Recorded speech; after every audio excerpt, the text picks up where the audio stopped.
Le plus important, l'aspect démocratique. Il me semble que c'est une conférence que tous les Arméniens de la diaspora devraient pouvoir participer et pouvoir effectivement apporter ses idées pour aider l'Arménie en règle générale. Qu'est-ce que tu en penses de cet après-midi consacré? Cette soirée même. Cette soirée, oui. C'est typiquement le genre de débat qui manque ici en diaspora. On a besoin de ce genre d'échanges et malheureusement les structures qui permettaient autrefois ces échanges n'existent plus vraiment. Donc c'est quelque chose de salutaire. Nous avons échangé. Je reste dubitatif sur certaines des lignes proposées par le pré-parlement, mais indépendamment du fait qu'on soit pour, contre, l'important n'est pas là. L'important c'est de pouvoir en débattre. Et je crois que, d'ailleurs c'est un succès.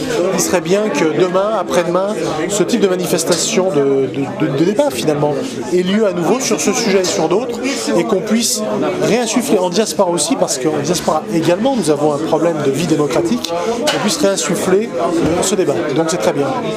Maître, qu'est-ce que vous en pensez de cet après-midi qui est devenu maintenant la soirée?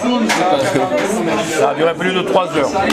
Bon, écoutez, d'abord j'ai été très défavorablement impressionné par le film qui a présidé à l'ouverture des débats, parce qu'effectivement cette période de préparation de la célébration du centenaire du génocide arménien, voir que des Arméniens pacifiquement se déplaçant pour aller sur le territoire du Karabakh se font molester, frapper de cette manière injustifiable, mais c'est tout simplement scandaleux.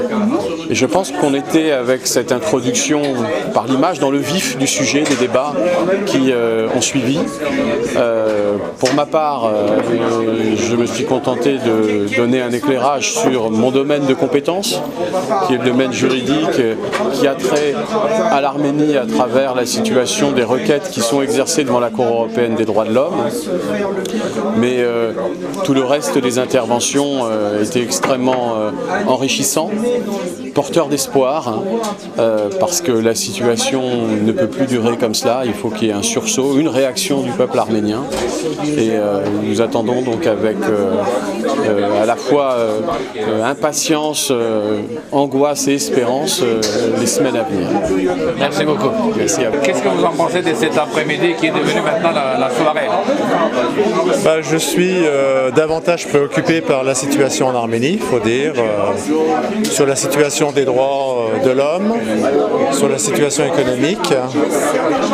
Et je ne sais pas ce que nous, la diaspora, on peut faire pour aider à un avenir, je dirais, glorieux, comme diraient les soviétiques, de ce petit bout d'Arménie. Je suis,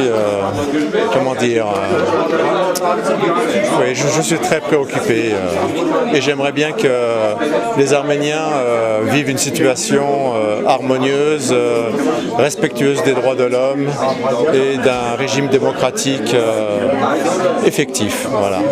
Par rapport à cette soirée, qu'est-ce que vous en pensez? Cette soirée est très informative, surtout pour la diaspora. J'aurais voulu que plus de gens viennent écouter.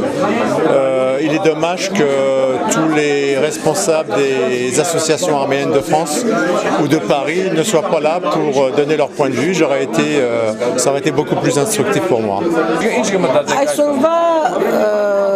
Հարցազրույցը Կարիկին Չուկազազյանի հետ ինձ համար մեծ կարևորություն կներկայացնել, որովհետև այսօր 2015 թվականին Սփյուռքի մեջ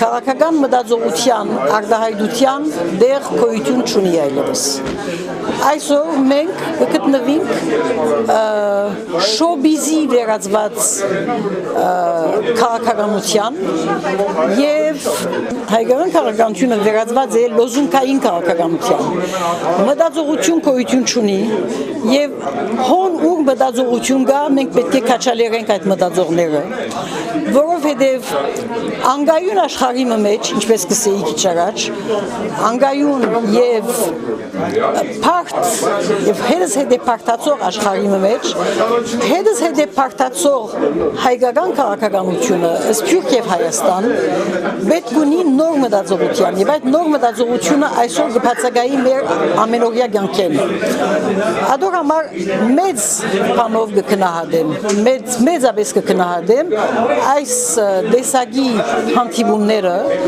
բարոն Չկասզյանի պես մտածող մարդոց հետ, որոնք բազմագողմանի իրենց մշակույթով մեզի նոր բան կբերեն, նոր մտածողություն կբերեն։ Նույնիսկ եթե ես այսօր անդամ չեմ այս կազմակերպության, այսօր կգարձեմ, որ մենք պետք է սկսենք գրգին մտածել մեր քաղաքականությունը, Հայաստանի ներքին արտաքին, Սփյուռքի ներքին արտաքին քաղաքականության մասին մենք նոր մտածողություն պետք է ստեղծենք, այդ առումով մեծապես կքննադեմ այս ելույթը։ Բարոն Չկասզյան, ինչ եք մտածում այս երեկոյին կապակցությամբ Փարիզում։ Սա մեր հերթական հանդիպումն էր Փարիզահայության մեր համակիրների հետ եւ ես հույս ունեմ, որ այն հարցերը, որոնք այստեղ բարձրացվեցին, բավարար պատասխաններ փորձեցինք տալ, ինչքանով հաջողվեց, ես չեմ կարող դատել, բայց հարցերը կարող եմ ասել հետաքրքրական էին։ Ձեր սպասումունքներին